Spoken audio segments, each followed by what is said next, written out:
চুক্তি অনুযায়ী 10 জন ভারতীয় কাজ করার কথা, কিন্তু কাজ করছেন 51 জন। সমপর্যায়ের একজন দেশীয় কর্মীর বেতন যেখানে 1 লাখেরও কম, সেখানে ভারতীয় কর্মীকে দেয়া হচ্ছে 25 লাখ টাকা।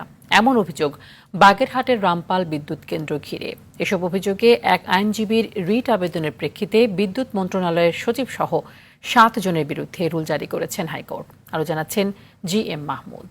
1332 মেগাওয়াট ক্ষমতা সম্পন্ন বাগেরহাটের রামপাল বিদ্যুৎ কেন্দ্র। কয়লা ভিত্তিক এ তাপবিদ্যুৎ কেন্দ্রটি সুন্দরবনের খুব কাছে হওয়ায় পরিবেশগত উদ্বেগ নিয়ে শুরু থেকেই চলছে সমালোচনা। এবার এলো আরেক অভিযোগ।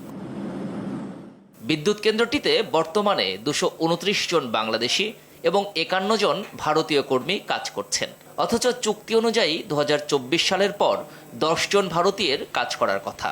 আবার একজন বাংলাদেশি ইঞ্জিনিয়ারের বেতন যেখানে 1 লাখ টাকার কম, সেখানে ভারতীয় একজন ইঞ্জিনিয়ারকে দেওয়া হচ্ছে 23 থেকে 25 লাখ টাকা।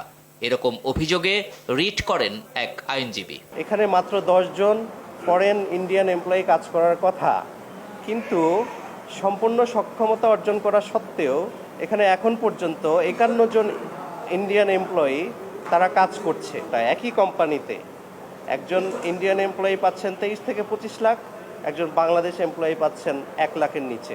হোয়ারএজ বাংলাদেশের পার্টে যে এমপ্লয়িগুলো আছেন তারা কিন্তু বুয়েটের বিভিন্ন ভালো ভালো ইউনিভার্সিটির ইঞ্জিনিয়ার। রিটের আবেদনের প্রেক্ষিতে প্রকল্পটিতে কেন এখনও এত ভারতীয় কাজ করছে এবং কেন এত আকাশচুম্বী বেতন বৈষম্য জানতে চেয়ে রুল জারি করেছে হাইকোর্ট। এই সমস্ত বিষয়গুলো নিয়ে আমরা কোর্টে গিয়েছি, যেহেতু এখানে ন্যাশনাল ইন্টারেস্ট জড়িত।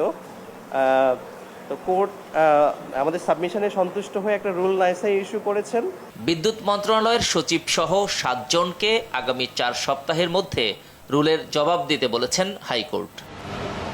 GM Mahmud, RTV, Dhaka.